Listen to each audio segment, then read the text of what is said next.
है और पूरी विधानसभा की तरफ से मैं यहाँ बैठे सभी अपने अतिथियों को प्रणाम करता हूँ, चरण स्पर्श करता हूँ कि आप उसको महसूस करें। दरअसल में अध्यक्ष जी, जब मैं गांव-गांव जा रहा था, अपनी विधानसभा में लगभग 200 गांव हैं, तो और इस प्रदेश में लगभग अपने छात्रों की संख्या 1.5 करोड़ है, तो उन सबका एक ही सवाल था मुझसे कि आप समाजवादी पार्टी में क्यों, आप समाजवादी विचारधारा में क्यों जुड़े। तो उसका एक बहुत थोड़े से समय में मैं उत्तर देना चाहूंगा कि मैं एक शिक्षक हूं और मैं निर्माण की परिभाषा जानता हूं, एक विध्वंस की परिभाषा मुझे नहीं आती है। और इस समय की जो प्रदेश में सरकार है वो सिर्फ तोड़ना चाहती है, चाहे वो जातियों के नाम पर तोड़े, चाहे वो बुलडोजर के नाम पर तोड़े, लेकिन हमारे अखिलेश यादव जी ने चाहे एक्सप्रेसवे के नाम पर हो, चाहे डिजिटल एजुकेशन लैपटॉप के नाम पर हो, हमेशा एक जोड़ने का काम किया है। तो एक अध्यापक का घर सिर्फ और सिर्फ समाजवादी पार्टी ही हो सकती है। एक शिक्षित व्यक्ति का घर यदि वो नफरत को छोड़ करके उस पैमाने से देखेगा, एक इंसान के नजरिए से देखेगा, तो उस सब को, इस पूरे प्रदेश को अपना घर समाजवादी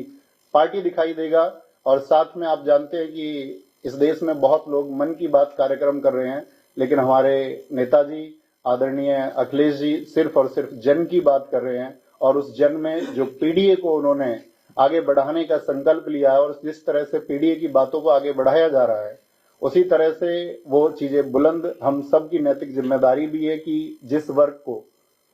किसी भी तरह से शोषित किया जाता है, उसका शोषण किया जाता है, या जिस वर्ग को वंचित किया गया है, उस सब के लिए हम इंसानियत के नाते खड़े हों। हम बटे ना, कोई हमको बांटने का भी प्रयास करे तो हम बटे ना,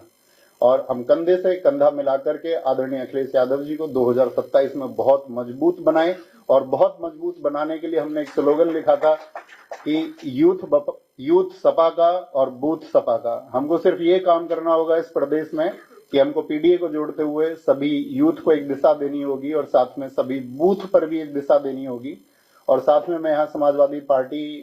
के इस मंच पर एक आश्वासन देना चाहूंगा कि जब मौसम अच्छा रहेगा